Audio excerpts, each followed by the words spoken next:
Livro caríssimo, caríssimo. Eu deixei o link para você comprar aí na descrição. Se você comprar, use o nosso link aí da Amazon, que inclusive a gente ganha uns centavos. É um livro caríssimo porque, enfim, a cópia tá esgotado. Não sei quando irão renovar, então o negócio chega a ser 300, 500 reais e por aí vai. Mas aí o Salvador Dalí ele vai contar, por exemplo, a sua história com o movimento comunista e como ele brigava com os comunistas, que é um aspecto que vale a pena. Eu falei, cara, eu tenho que falar esse trecho. Olha que interessante que o Salvador Dalí vai dizer. A política, o engajamento, como diziam os surrealistas, nos dividira. Eu me inquietava com o marxismo como um peido, e ainda um peido me alivia e me inspira. A política me parecia ser um câncer que corrompe a poesia. Vi muitos dos meus amigos se dissolverem na ação política, perdendo nisso sua alma quando queriam ganhá-la.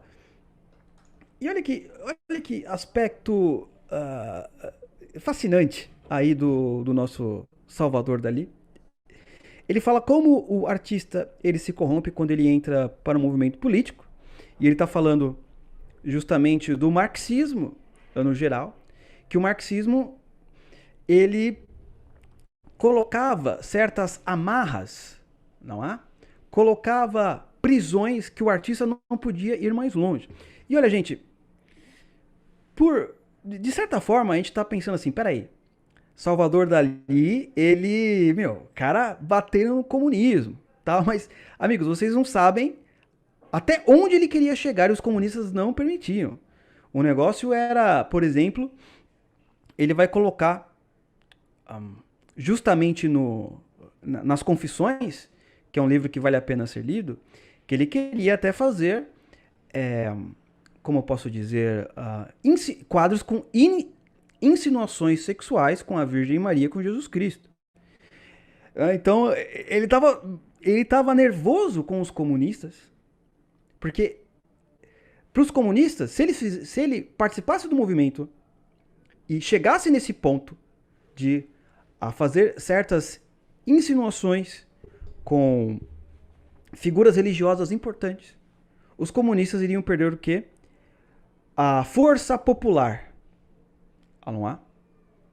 E o Salvador Dali falou, então eu vou sair dessa merda. Não posso ir além, vocês não prometeram a revolução? Vocês não prometeram justamente virar, não é? Colocar a sociedade de ponta cabeça? Por que vocês estão me prendendo?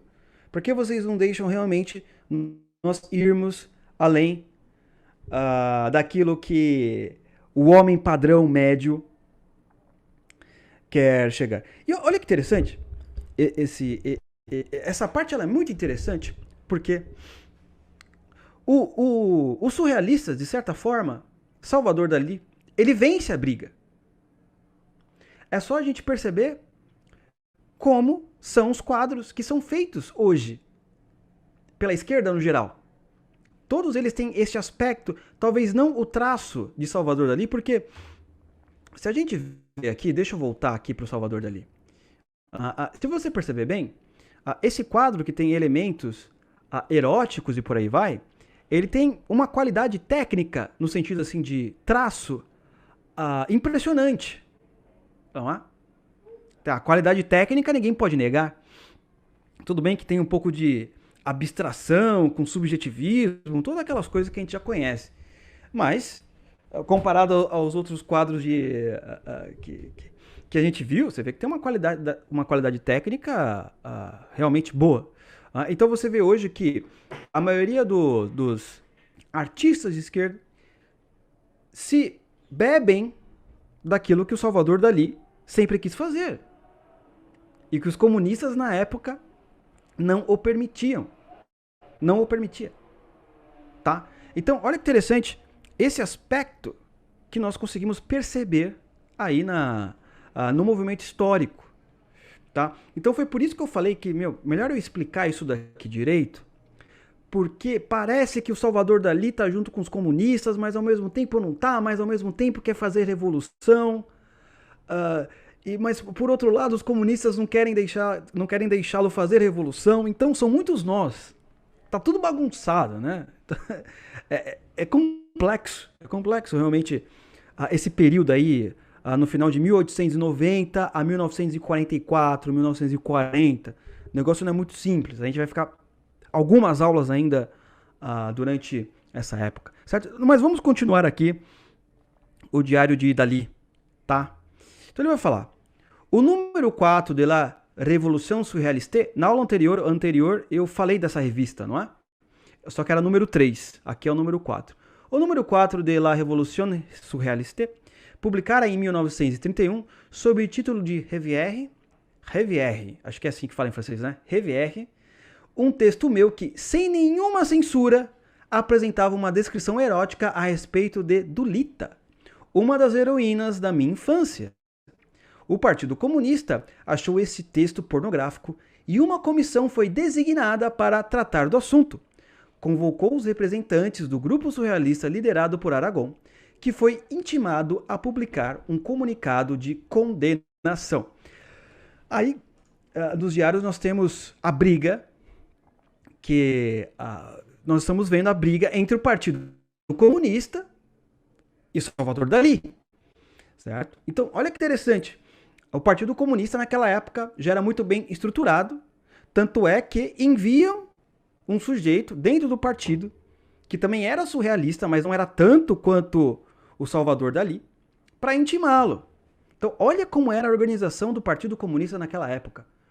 É impressionante isso. A gente... Agora, não tem como alguém falar, não, que o partido é conspiração. Salvador Dalí tá falando, meu amigo. Né? Salvador Dalí tá falando. Então, esse aspecto faz com que ele realmente venha romper laços. E só queira ser, falou, quem quer ser surrealista de verdade não pode ser parte do movimento comunista. Porque eles não querem que a gente vá além do tradicional. Agora eu quero fazer uma pergunta para vocês no chat. Olha, Dulita, que ele fala aí, ó, que tá em vermelho. Lendo de novo. O número 4 de la Revolution Surrealiste, publicada em 1931 sob o título de Revière, um texto meu que, sem nenhuma censura, apresentava uma descrição erótica a respeito de Dulita. Olha, o Partido Comunista quis censurar esse texto aí do Salvador Dalí. Dulita, lembra alguém? Lembra algum outro personagem da literatura ocidental, da literatura mundial? Eu vou dar aí 15 segundos para você do chat tentar adivinhar quem Dulita parece, certo? É muito importante. Se a gente não sabe quem é Dulita, a gente não vai... Nós não iremos saber o que aconteceu. O Renatão falou. Lolita, certo? Lolita e Dulita. Olha, isso é um aspecto muito interessante, porque o Nabokov tem um texto muito bom de uma professora que eu separei aqui pra gente. O Nabokov, ele simplesmente não confessa, ele não fala quais foram ou não fala, ou simplesmente o pessoal não sabe, quais foram as fontes da personagem Lolita, certo? Nabokov, o autor russo. Mas tem um texto de uma professora de Harvard de literatura mundial, que por ela